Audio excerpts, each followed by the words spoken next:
out. My apologies. Thank you very much. Your Excellency, distinguished guests, and ladies and gentlemen, I hope the second day is proving really entertaining and useful for you. Certainly after yesterday, we have got a lot of messages around some of the technologies of IoT. But moving forward, this forum is very specifically around smart cities. And it's something which all of us should be pretty well connected to as people, not just connected in terms of the technology. What I'd like to do now is, while I set the scene, I'd like to introduce all of the panel to come up and be seated if they could.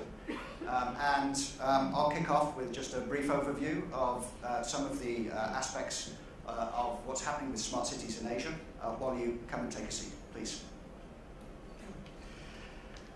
So Asia, at this moment in time, is definitely a great place to be. I've been here for 11 years, and I've seen big changes in those 11 years. In fact, I first arrived in 1992, and Suntec City was being built at that time. According to Navigant research, cumulative investment in smart city technology in Asia-Pac will be worth around $63.4 billion during the period from now going through to 2023. Rapid urbanization, natural competitiveness, environmental sustainability, and rapid population growth, and the aging that's going with this area all figure in the smart city agenda. So some of the other areas that are happening, we've heard about the industrial corridor, which is in Delhi and Mumbai in India. China, there are 104 selected smart city demonstration projects going on. In South Korea, Songdo you've heard about, which Cisco's involved in, and also Busan and Jeju Island as well. And in fact, we'll be hearing today about Singapore's Smart Nation initiative. And I hope that will prove very enlightening and interesting for everyone here. So Asia is actually in a very enviable position to capitalize on this. And so with that, what I'd like to do is start with some introductions, if I may. First of all, Your Excellency, Mr. Iñigo de la Serna Hernes. He was elected the Mayor of Santander, and we heard from him yesterday. But he's also the president of the Spanish Federation of Municipalities and Provinces. So it's not just about smart cities, but as you saw from yesterday, it's about smart nations. We also have Mr. Kung from IDA. Mr. Kung is the Assistant Chief Executive and Chief Data Officer of the Infocomm Authority of Singapore, the IDA. And in fact, he's just taken a new role on, and we'll be talking a little bit more about some of the initiatives that Singapore will be looking at over the next 5 to 10 years. We also have from Thailand, Dr. Prapin Mongkolkam from the University of Chulalongkorn. And he's also been involved very closely with a number of early smart city developments in the areas of energy. And we'll be hearing from him. I'd like to introduce our lady on the panel, Lorna. Lorna joins us from the Netherlands, and she's been involved in some pretty interesting citizen experience and connected city operations across in Europe. A former creative director and innovation manager at Philips, Lorna's actually spent 20 years promoting a user experience approach to business innovation. I'd also like to introduce David Gascon, sitting in the middle there. David's a co-founder and CTO of Libellium, and you've seen a little bit of Libellium in a number of the other sessions. Essentially, he is involved actually with some of the rollout in Santander and some of the sensor networks there. And then finally, we've heard from Hardik from Cisco, and so I'll leave it at that, and we can actually start kicking off the forum here for the afternoon.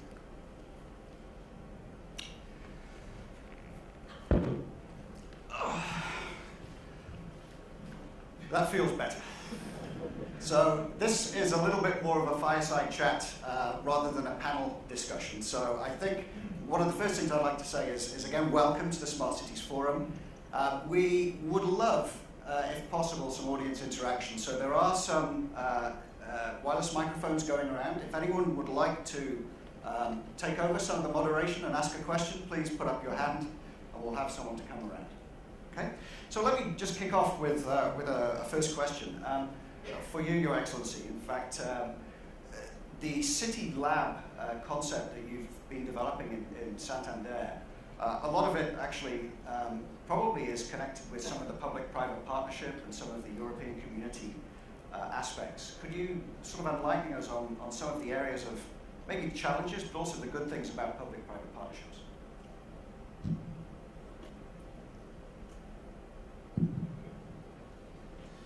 Yes, good afternoon, everyone. Thank you again to the Singapore government and the organization for giving me the opportunity to be here. That's a very interesting question, because we are very in Santander concerned about the public-private collaboration. Because one of the things that I think is more important is the sustainability of the model.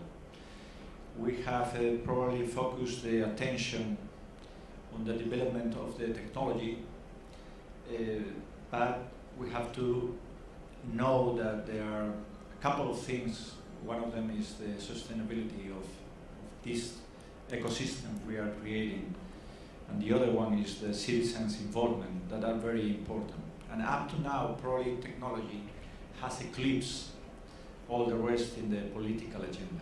And the sustainability of the model requires technological development to be introduced in a city by integrating environmental, economical, and social aspects. But what I think will finally make the sustainability of the ecosystems to be guaranteed is to get the active participation of the private sector. And because innovation has not just to be created by the public sector. For this, there are, in my opinion, two requirements. First requirement is the consolidation of a business model, a business case. I just heard yesterday a couple of speakers talking about this.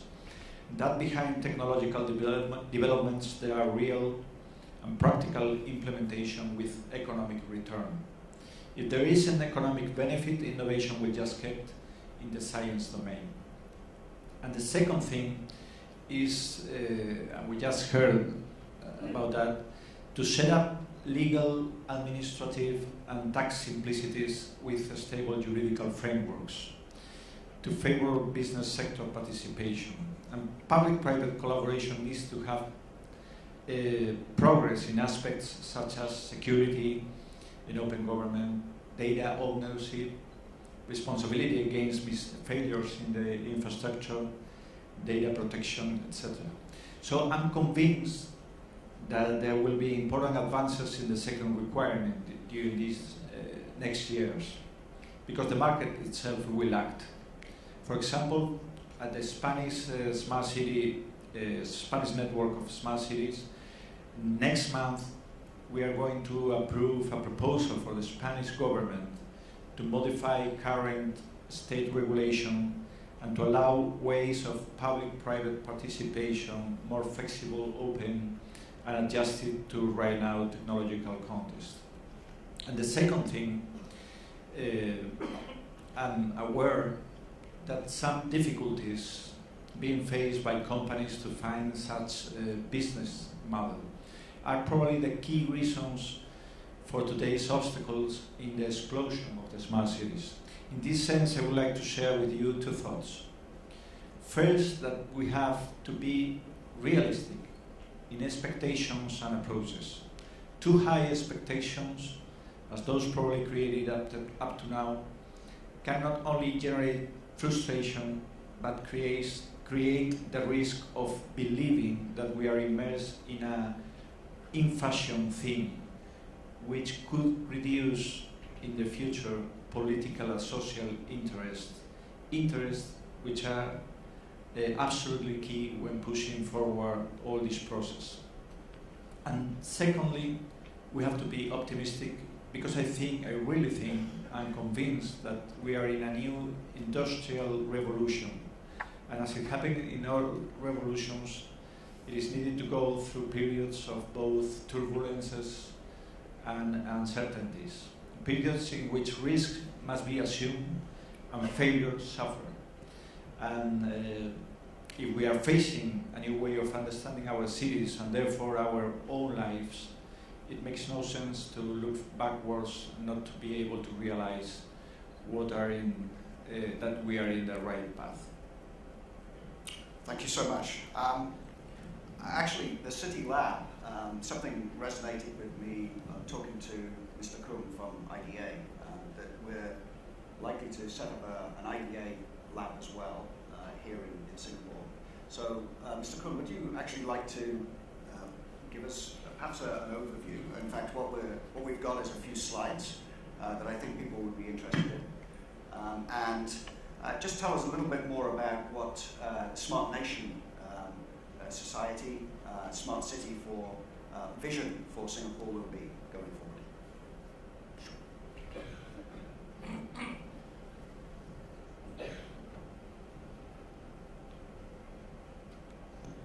Well, very good afternoon to everybody.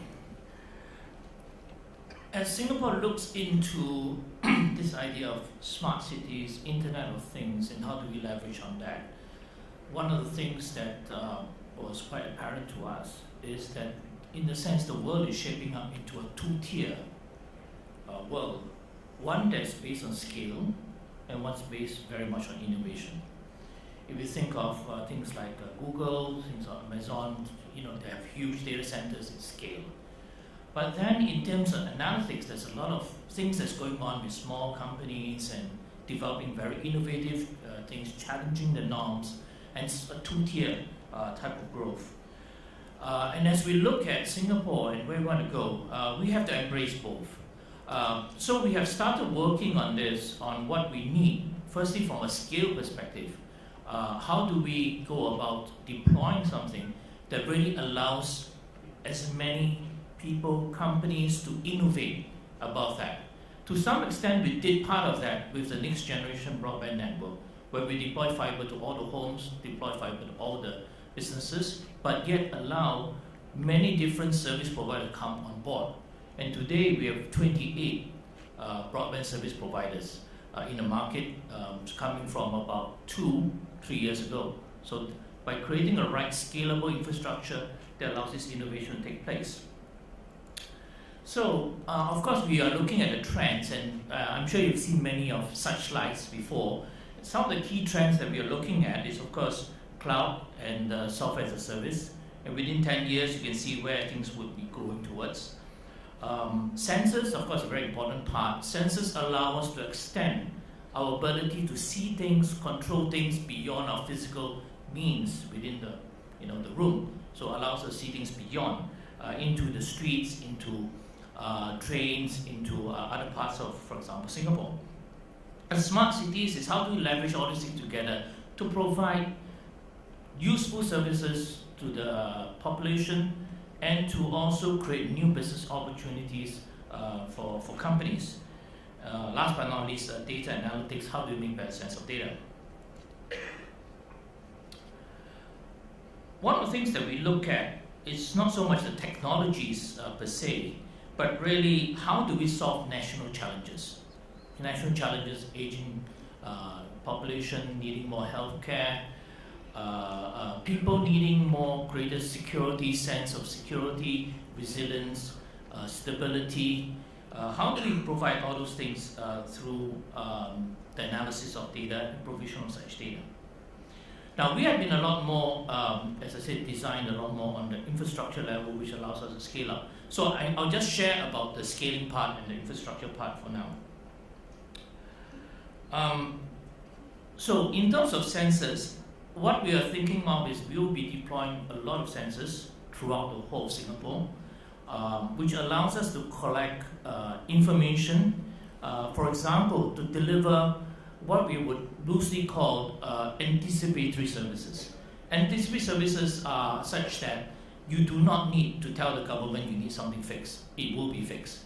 If there's a lamppost out there that is not working, the government knows about it and will fix it. You don't have to go and SMS us, tell us, please fix this lamppost, or some guy runs a truck, runs around looking which lights are off and fix it.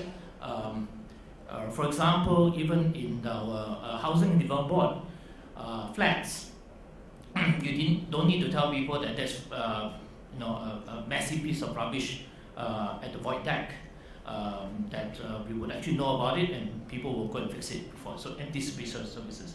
So for that, of course, we need sensors all over the place, helps us in maintenance, helps us in providing better services. But in order to do that, you need to have pervasive connectivity. So we've done that to the homes, we have provided huge bandwidth to businesses. Next thing, we are going to provide huge bandwidth connectivity to every street corner, every bus stop, every overhead bridge, every void deck, etc. So there will be aggregation points where first and foremost the government and later the private sector would be able to connect their sensors to, which will bring information back to the next area, which is to provide some form of data sharing platform. And for this, we're now working on designing this, but which will allow us to collect data in a federated manner, because there will be many databases all around, but to create a federated data model which allows us to protect the data, anonymize the data, provide the necessary level of access, so that it allows data to be shared and to be used and to create new economic growth, and also to allow such data to be used for creation of better services in different areas. I mean, for example, situation awareness, coordination among government departments, and generating new insights and services. But there are obviously some challenges. As we build this new platform, which we would loosely call the Smart Nation platform, there will be, of course, good opportunities out there, providing better public services through resource planning and validation, development of citizen-centric services like anticipatory services, providing wider impact across the nation in terms of access to natural resources, able to influence and change policies and regulations, because actually the smart city or smart nation should be something that all of us construct. It shouldn't be something the government builds for you. It should be something that all of us have an input. So it will be a highly consultative and highly citizen engaged form of reality, in which each one of us, especially at the innovation level platform, which allows many people to take data and do something that benefits each other, benefits their businesses, as well as benefits the nation. But there are also challenges. We need to, of course, conform to the international best practices. One of the biggest challenges is that as a city, we do have many governance transparency rules which require us to do purchasing, procurement in a very stiff way. We have to find a new way, not just writing a specification to get people to respond to tenders to build things, because that presumes the government knows what needs to be built. It cannot be the case. If it's going to be a co-created city, co-created new future city, how do we best about doing that? So that's something that we will have to work through to enable us to really work together. We need to also break the silo mentality. I mean, the silo mentality is almost everywhere. I mean, organizations have different organization silos. That's how organizations can run fast. They have all the resources, all the power to do exactly the area. But in the area of smart cities, smart nations, you need to, the biggest benefit gets from the collaboration across the different silos. How do you break those silos down? How do you enable different organizations to run fast, or different parts of the organization run fast, and yet collectively as a whole be able to run together so that the impact is much bigger? Last but not least, there needs to be various policy and regulatory frameworks which supports part of this new creation. And we will not be able to develop policies in an environment that's really emerging. We don't know what we don't know. So there will be some messiness as we go forward, but the government is prepared to work to define appropriate policies, but to have some messiness along the way, and to then collectively determine what are the rules we want to play by, so that at the end of the day we can move faster together as fast as we would allow ourselves to move forward with. So that's a collective, what we call a PPP model, which is the people, public, and private sector all working together to build this smart nation. Thank you.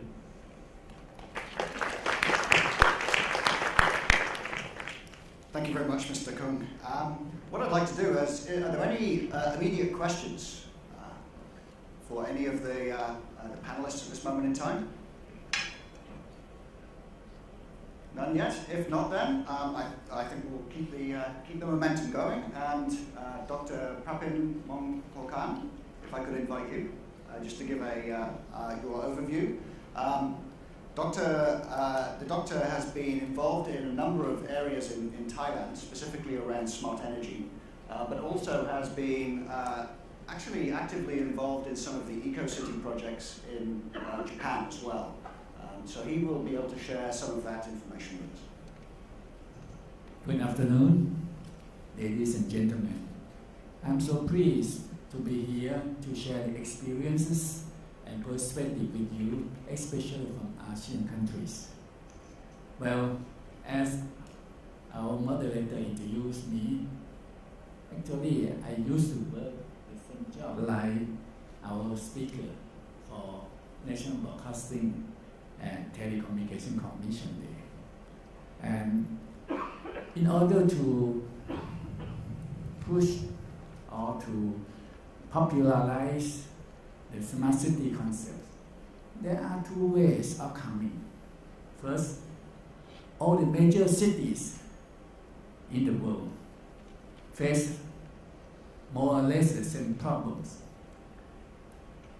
They have the traffic jam, they have the city crimes, they have the overcrowded ecosystem, so and so.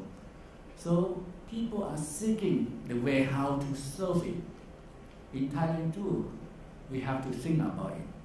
We have at least 2 or 3 levels of inventing that kind of policy. The first one is from the government. The government, they have some policy, but not very specific, just a framework, year 2020 or something like that. And it's left to the university. As academic interest, you have to try to have industrial linkage with government or university industry government linkage. And this is a good example where we also learn from Japan. UIT in Japan is very popular. And so I share with you the experience. In Thailand, the oldest one, but not the aging one, I hope, is Chulalongkorn University. It was founded in the year 1933 by Faculty of Engineer first as a civilian training school. And 3 years later, the university was established with only 2 faculties, similar to Harvard University, if I'm not mistaken. It's Faculty of Arts and Faculty of Science. And later on, engineering come up. And we have 11 research laboratories and 4 divisions at Chula Electrical Engineering.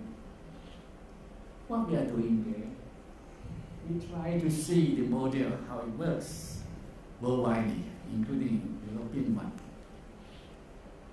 Smart city offers some potential solution to big city or major city where they have a lot of problems inside.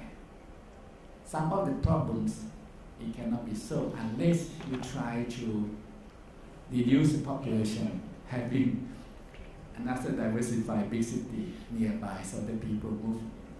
Some of them use this solution. But that one, it means you have to invest in infrastructure a lot of money too. So from that point of view, we try to make use of existing facilities.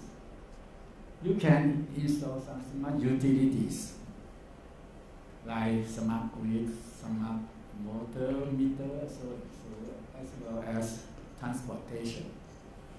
all the infrastructures. I'm so glad that Chicago has an infrastructure fund.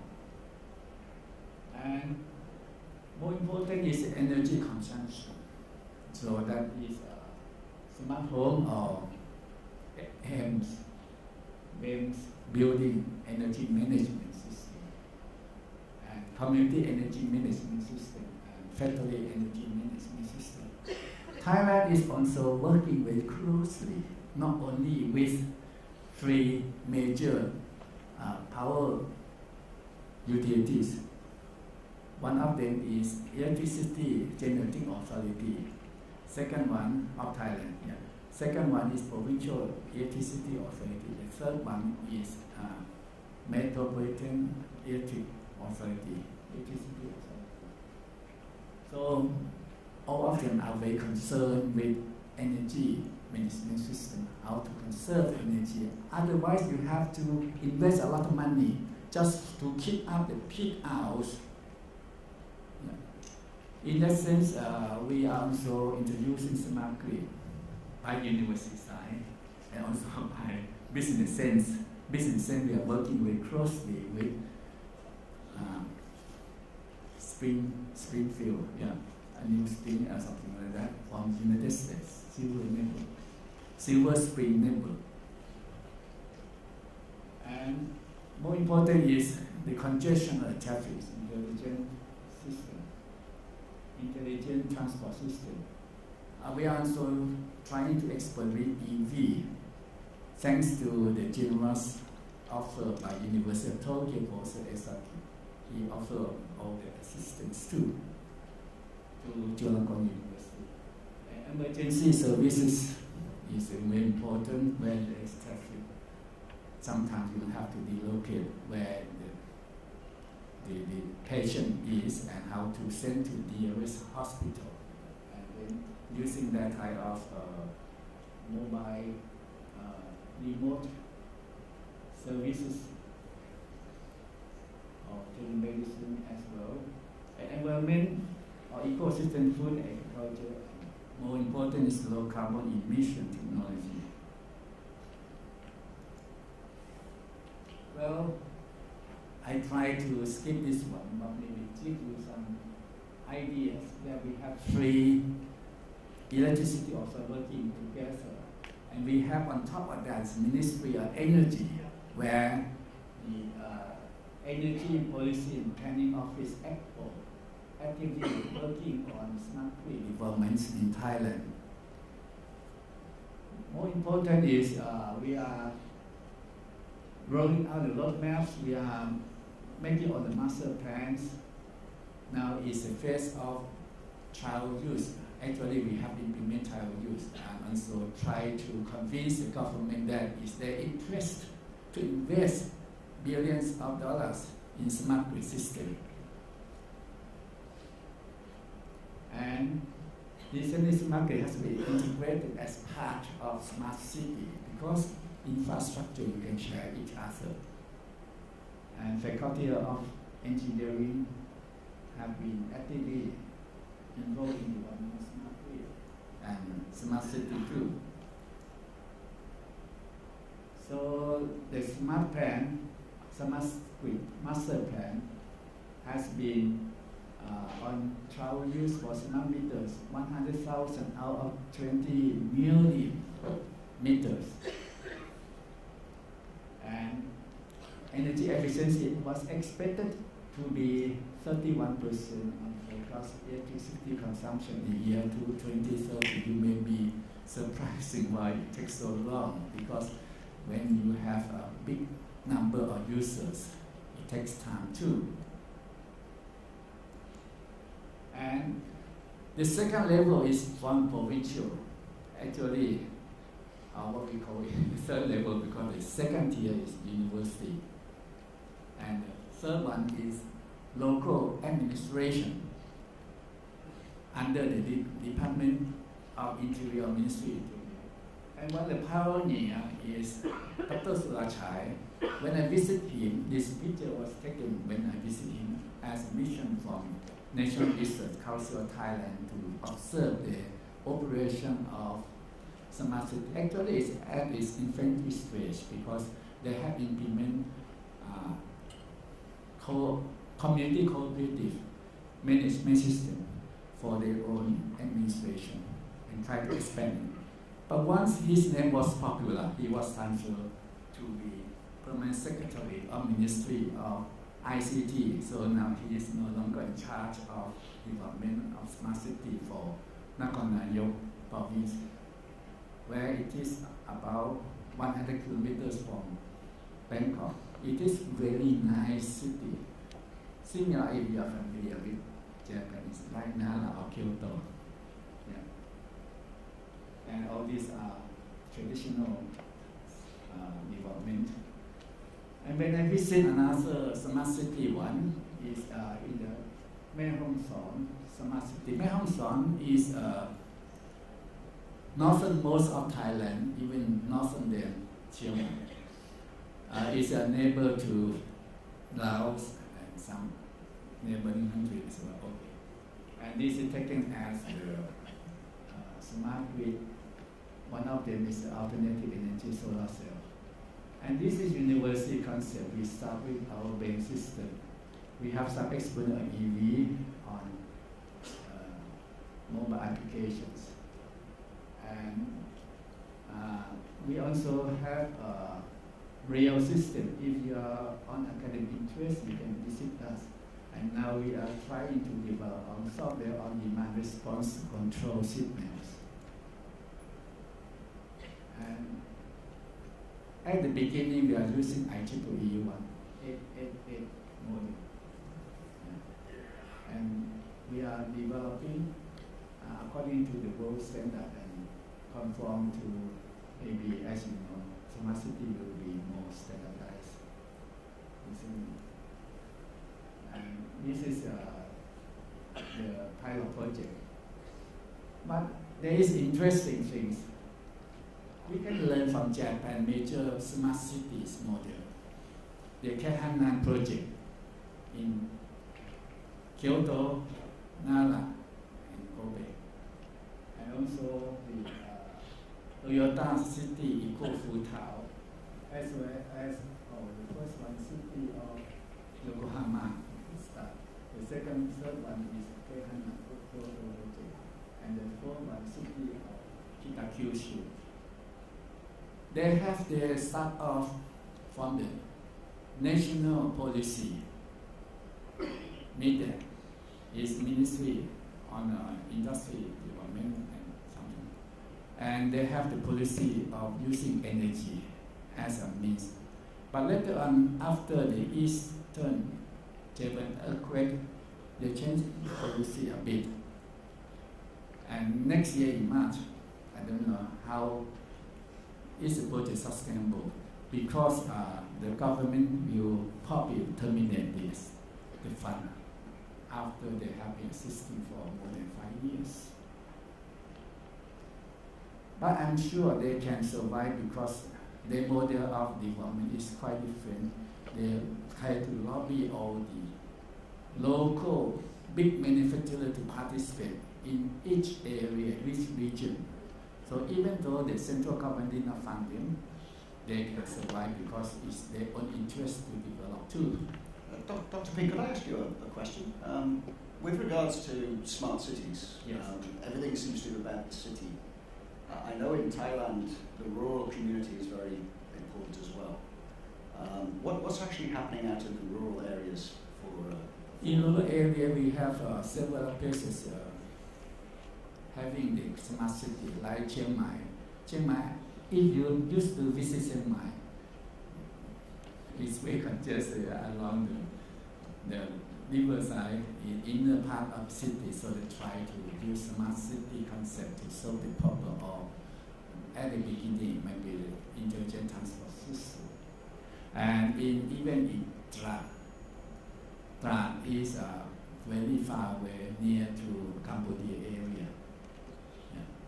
That one also start with Kok Ma. Kok Ma is also have eco city concept and development. But Phuket is different. Phuket probably similar to Singapore, they try to develop ICT city like an island. So these are the concepts that K-HANA is developing. It takes time, but it works. And when I visit them, they show me the EV car. The EV car is not only for electric car, but also they have a camera to detect the road and show on the navigator or on the screen. And this is Toyota EV car. And one important thing is Toyota has been researching on the future energy. Is fuel cell energy or hydrogen car. And it's working there. It's with the investment of Iwatani. And when you talk about smart city, it's huge data, big data. You need to manage it like Cisco. Yes, boss. How you manage it? This is another concept. NTT is working with the counterpart in EU, and they have 4 cities to experiment. And one of them is, 2 of them in Tokyo. And NTT Cloud means cloud of things. So depend on the concept. They use some results this is on the green side here. And thank you very much for your listening to me. I hope you understand what I talk in English. Thank you very much, Dr. Are there any questions so far? Anyone would like to? Fantastic. Well done.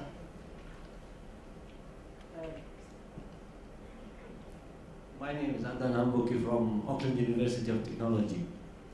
It's a very nice combination to have the wide sector from heavily populated countries into IT, from Spain to some rich countries in Europe and so on and so forth. Now, I would like to know, especially from the mayor of Spain, while the Smart Santander was being established, there has been also some political issues against the labor force, and there has been some economical aspects happening in the country. How much the Internet of Things and the smart cities being associated with helping some of these issues to be resolved? When we talk about a rich country, smart cities may, reduce labor, progress the city, but at the same time, when we talk about cities where there are poverty, we need more labor, how much these aspects are associated. Could I ask you to perhaps target the question a little? So what specific question are you asking? I just wanted to know that when we talk about smart cities, how much smart cities is associated with the actual public within the city itself. We have wide range of cities. And you would like to hear from His Excellency? So I would like to hear from His Excellency, and maybe others could also contribute. Thank you. Thank you for your question. It's a very interesting question because in Spain, as you know, we are now running out of an economic crisis. So smart city is an opportunity in a situation of an economic crisis. Firstly, because we can get money and investment from the private sector, not only from the public sector. That's the reason why we see as a very important thing to facilitate the private sector participation in all our projects. Secondly, because with the introduction of technology we can be more efficient. A smart city is not only a concept that is going to get some benefits like more and better urban services for the citizens, but also is an opportunity to be more efficient and to do the same things with less money, with less budget. And also, and I just heard about it, is a way of getting more economic activity and unemployment, because we are trying to offer Santander as a laboratory, attracting companies, entities, talent to invest in our city. So this is a very good way to work in a new economic model in a situation of a crisis, a national crisis. The problem is that the second or the last concept we have to work on it, which is the citizens' involvement. There's a kind of disregard, social disregard with the smart city concept, because in an economic crisis, citizens focus their attention to other things, not the smart city. No? The needs and the problems, they think they are very important in an economic crisis, which are not technology, are social needs or employment or things like that. But we can get employment with using the technology and attracting investment to our cities through the smart city concept.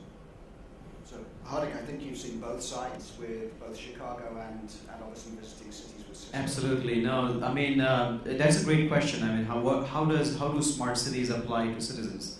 And when we think about 20 years ago, when the IT revolution started, you know, about 15, 16 years ago, I was in the US, still living in the US, and the way the IT revolution was seen by the US government or the developed countries' government is that we are losing jobs to the developing countries because, you know, we are outsourcing our jobs into India and other parts of the world. With the IoT, same questions are being asked. And they're asked in a way that now you're putting a camera on a corner, so a policeman is going to lose his or her job.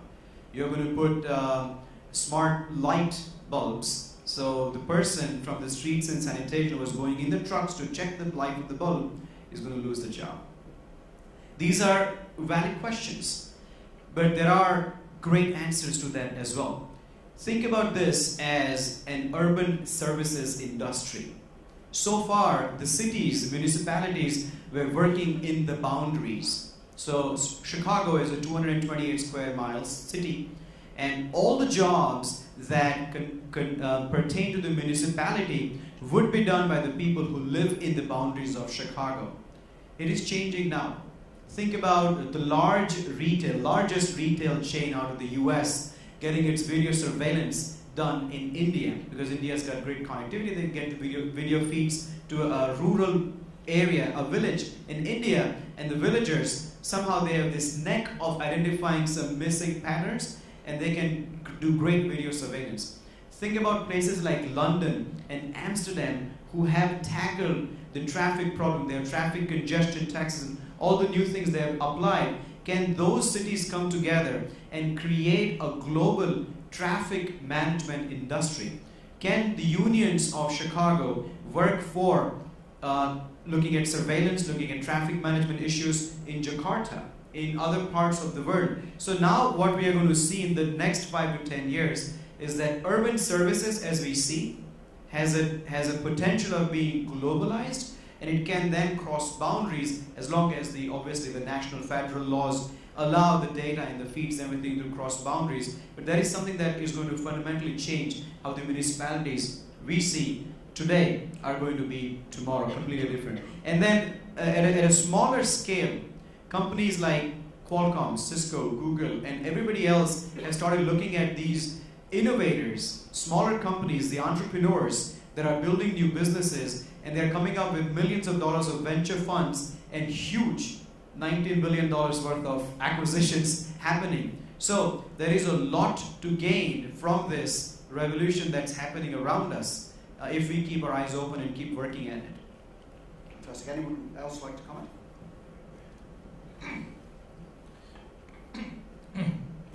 I suppose you've asked the question, was it for the people? When we started on the broadband project, you could get 100 megabits per second 3 years ago, and you paid something like 110 Singapore dollars. Nowadays, in Singapore, you get 1 gigabits per second, you pay $50. So you get much better services, and you pay less. So as a citizen, you want the same thing. You want better services, and you pay less. And you want a government that thinks ahead. Because what we know is that populations are going to grow, resources are going to be strained, and as resources get strained, costs go up. That's how the world works. You want the government to be as efficient in the use of resources, plans ahead so that there's as little bottleneck jams in the system, which causes price to escalate out of control. That's one. So the first reason why we want to do smart cities is because we want to better use resources in a more efficient, effective, sustainable manner, especially when it's budget constrained, partly due to rapid population growth.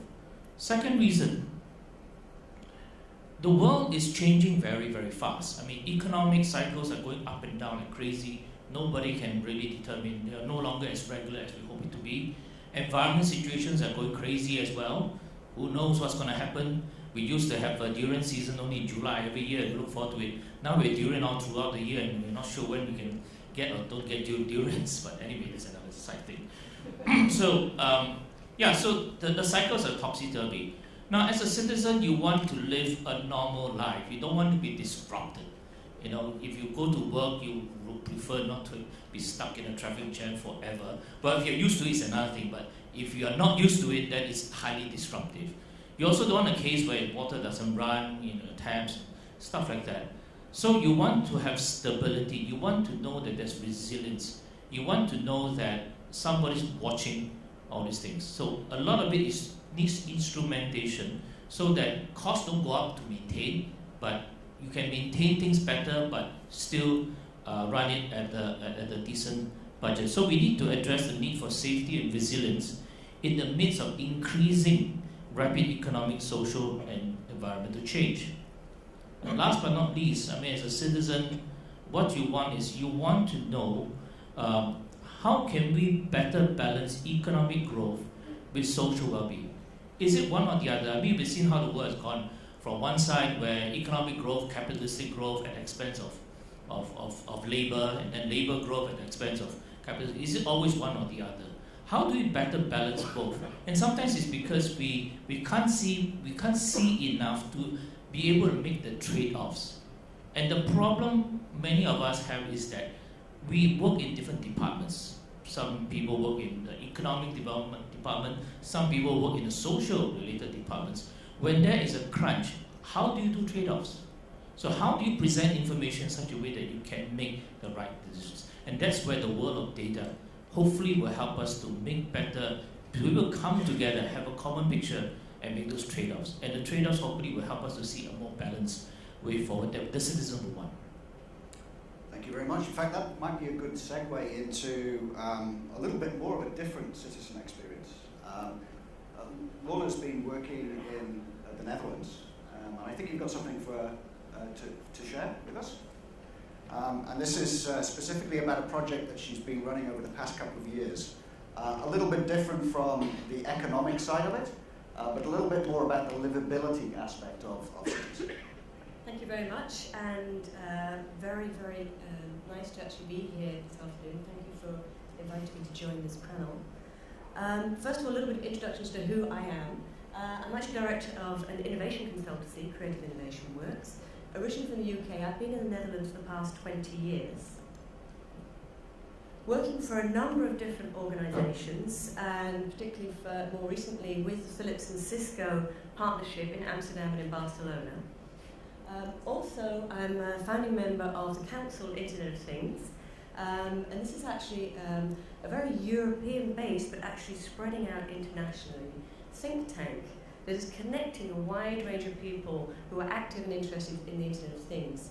So in a way, today is an invitation to people here. If you're active in the Internet of Things, please have a look and maybe join this active group. We have people who are working within the European Commission on policy. We have people who are discussing about the philosophy. So there's an organisation actually in Cambridge in the summer going to have the Philosophy of the Internet of Things event. We're also on April the 9th, every year we have an Internet of Things Day. So around the different cities where our members are, we arrange days to get together. But what I would actually like to do in relation to this discussion is to talk a little bit about smart cities from a very European perspective, and then also talk about a case study in a city in the Netherlands, and bringing in the perspective very much from the user experience and how we're actually using that as a driver for how we're implementing technology. So basically, the European smart city, and maybe this is a smart city in the world, but my experience is predominantly European. It's a city that uses its resources as smartly and efficiently as possible, and I think this mirrors what a lot of the people have already said today. But what does it actually mean? This is actually driven by a need and a desire to transform cities into places that actually provide a better quality of life for citizens. So in my perspective, the view is really focused on the citizens and how they're actually living in the city. And also looking at the city as actually being consisting of different layers, and particularly the interconnect across different sectors, but also different cities and across national borders. We have the three layers: the cloud layer, the infrastructure layer, and also the livable layer. So the infrastructure layer is the one that I think we're hearing predominantly discussed about. So it's talking about resources, about the transformation and transportation of resources, predominantly energy, also talking about waste and data, but also they've included there people and goods as being a resource. We have the cloud layer, and this is where the data is giving us actually information. This is where people are communicating, and also where we're being able to develop a context about what's happening in the city.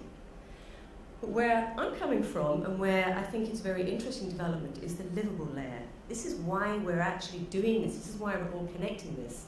And this is where we're actually getting the environments and the tools and the applications to actually provide tangible experiences for the citizens in the cities. So these actually enable a better quality of life for citizens, and actually being an efficient use of resources. Now, a lot of people think of the resources very much along the environmental resources, but I actually see people as being a critical resource in the city. And in that, we're talking about, as well as things like food and energy and waste and water, etc., we're also talking about creativity. We're talking about culture and knowledge, and also about community and identity. These are incredibly important resources for a city to actually be able to grow and be sustainable on a sustainable level. And a few quotes maybe from different people involved in development of cities to illustrate that angle. So from Bas Borsma, who I've worked with at Cisco, he says actually the concept of the smart city was originally about the green issues, but it's actually now more about the resilience and the assertiveness of a city, the innovative strength and also the flexibility of a community. And I love this quote from the 60s from a British architect, and I think it's very pertinent for the discussions we've been hearing these 2 days. Technology is the answer, but what is the question? And also maybe Dan Hill, he's got an excellent blog, I can recommend you have a look at it. He's very sort of provocative in his discussion about what's happening in the Internet of Things in smart cities. We don't make cities in order to make buildings and to make infrastructure. We make cities in order to come together, to create wealth, culture, and also more people. And so I'd like to actually talk about a case study that I've been working on actually for the last 5 years. The pace of development in Europe is sometimes a little bit slower, I think, than in Asia. And this is actually a city in the Netherlands, Eindhoven. It's a very small city, 200,000 people. But the interesting thing, in 2011, it was actually voted the world's smartest region by the Intelligent Community Forum. In 2013, it was actually the most inventive city, according to the OECD, based on the amount of patents per resident in the location.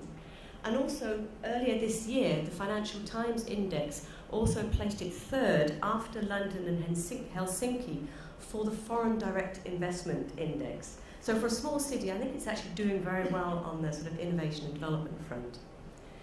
And this project was actually, I got involved in 2008 when the local government got together with a development company, public-private partnership, and they're actually developing an area that was originally a Philips industrial site. So it's an urban redevelopment project.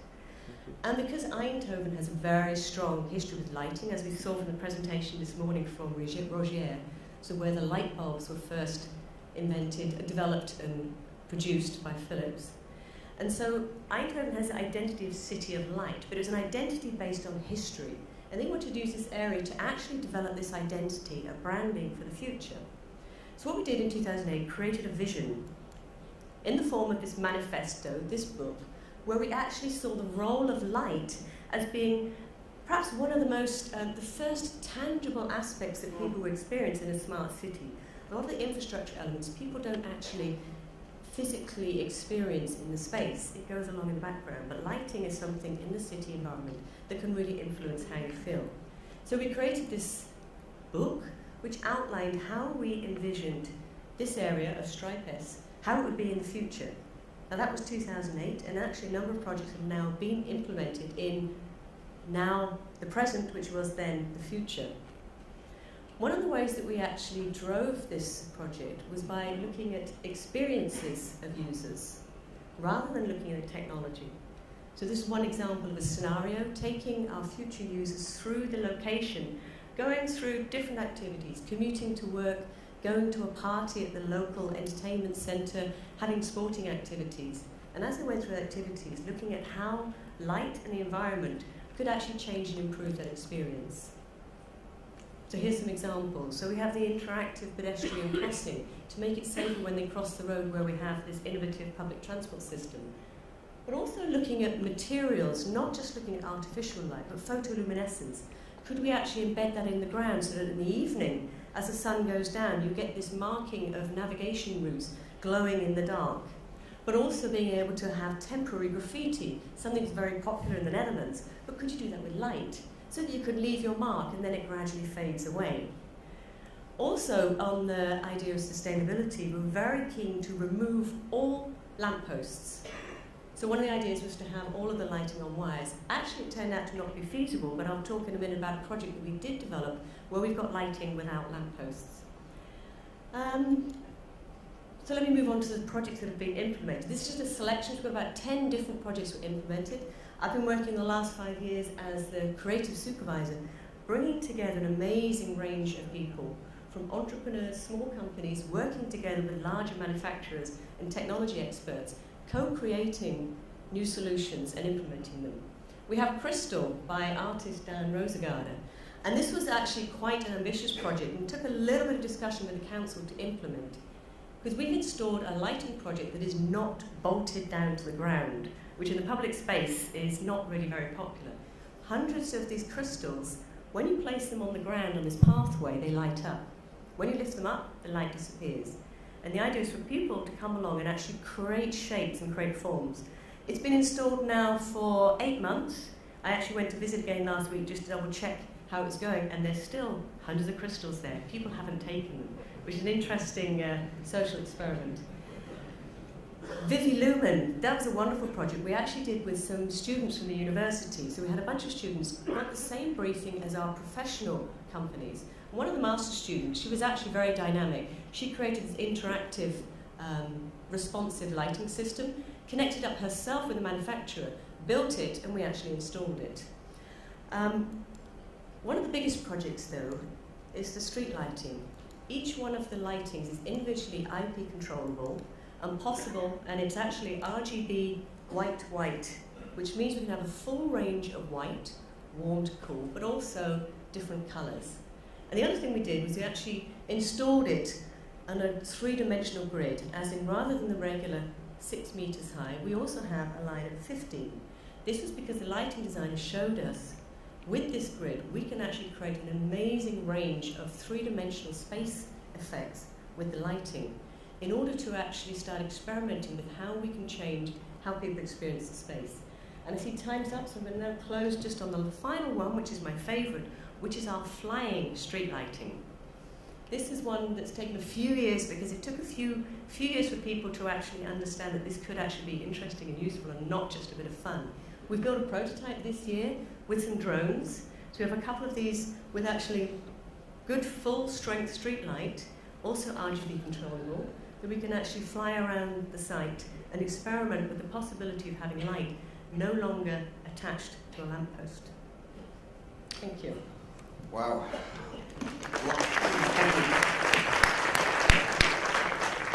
I'm not sure the lit graffiti would go down too well here, but certainly as an artistic impression, you can at least switch it off and not have to do that. Yeah. So we are running, in fact, almost completely out of time, and we haven't really heard from David yet. So would you like to just take us through exactly what you'd like to put forward? So David's actually been involved a lot in the sensor area, working for Lebannon, and in fact he's an engineer turned sensor expert. So I'll let him kick off. Thank you, Stephen. Good evening now, everybody. Thank you for the organization for having me today. Yes, true that we have been listening to many high-level stories from the government of the city, from the perspectives of future things, and even for research centers that are making new innovation. But I bring the more real part, that is what as Stephen told, I am an engineer and I work in sensors. So we are talking every day about thousands, trillions, millions, billions of sensors. So someone has to make it, so this is my company about. We try to make the sensor nodes and to deploy them in cities to make all these Internet of Things projects happen. So basically, the first step is, okay, we do sensors, we do this hardware part, that is places to give services. But the most important thing is not the sensor, are the applications. And we already were mentioning that part like a smart city are not just the sensors that are placed or deployed, but really are the applications, the solutions that can be really performed with them. So why do we think in a smart city just like buildings and people there? What about thinking also about roads that interconnect the city? What about thinking about rivers that cross the city? What about thinking about farms that surround the city, factories? So really the ecosystem of the city is bigger than the city itself. So the limits are no longer there, which is the countryside, which are the factories, which are the city, everything is there. So we have to keep in mind that when we talk about smart cities, I think we are quite close to finish talking about this smart world that at the end are the most of the applications.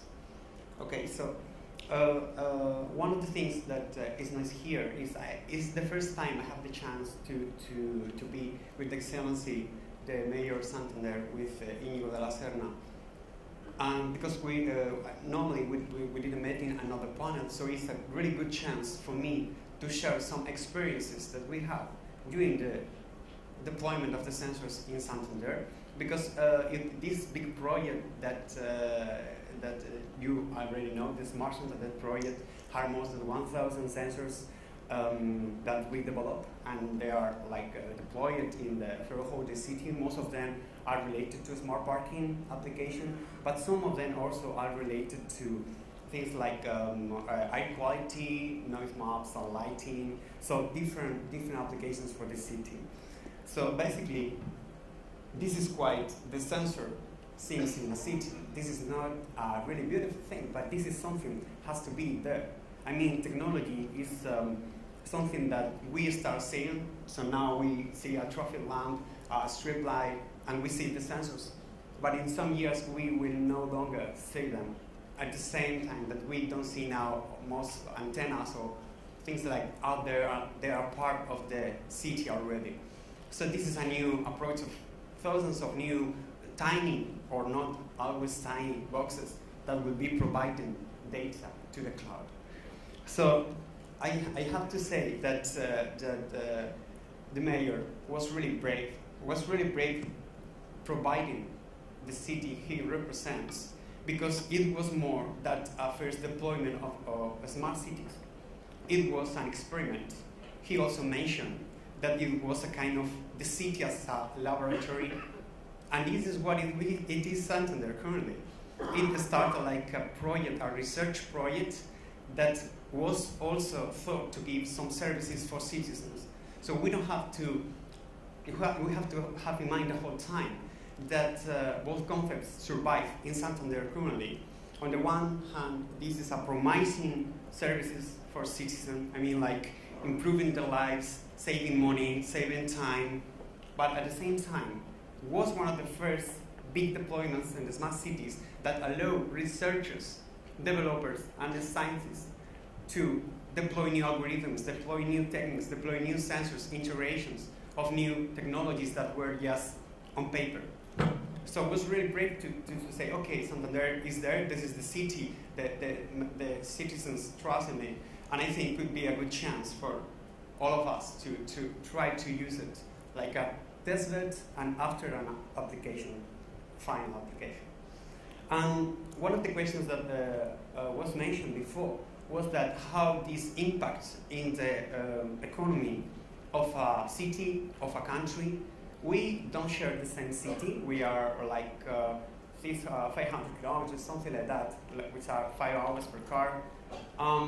But I can say that this big project and the things that surround the Smart Santander project and the new integrations and development was a key factor for companies like Libelium, because we were talking about how the employment rate can rise if we perform this kind of projects. I can tell that we passed literally from 20 to 40 people, most of them engineers, working in the company, not only to work on this project, but to work on things that we didn't have in mind before going to this place, to this project in Santander. So basically, what we realized was that we have some ideas and nice products in the laboratory which were performing well. But once you take to the city, to the jungle in some way, technology behaves completely different. And you have to take this into account. There is no other way to know it that really deploying and suffering for the problems of that.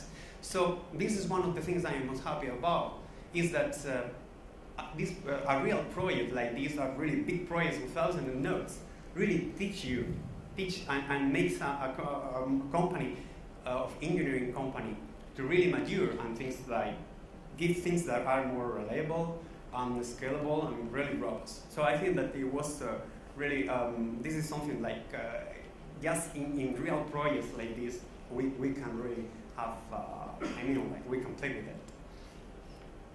So basically, I could talk about, really, I just will go through some slides about some of the applications that are in Santander, which is, this is the smart parking. But I know that if you have read our Santander projects, you will really already know what the exact applications are, what are related to smart parking, air quality too, noise maps, like smart lighting, as I mentioned.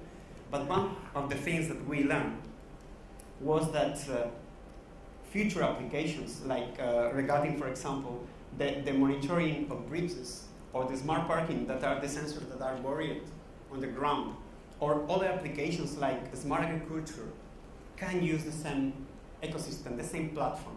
So just change the sensor, you just plug a new sensor, a new radio transmitter, and you have a completely different application, but based on the same platform. So one of the things that we tried with this project was to, how can I take care of all these applications by using just a hardware platform? How can I just get all this information route to the cloud? How can I really give just one operating system to control all the city, to control more than the city? And this is what came. And new applications that some clients, some other smart cities start asking us, overall related to smart water, which is a really incredible new thing to discover, and which led with the application of new sensors that hasn't been even released. I mean, like there's just two platforms in the world currently that provides wireless sensor networks to control water quality currently. And I'm really proud to be one of them. So really, really happy to that projects like this force you to go to the limits of the integration of the capabilities of the sensors. Just to mention one other project which is not really exactly related to the smart cities as we know, but it was related to the Fukushima accident in Japan. One month after the accident happened, we have built, this is a sensor with a radiation Geiger tube that allows to measure radiation without the need of a human being, of a person being there.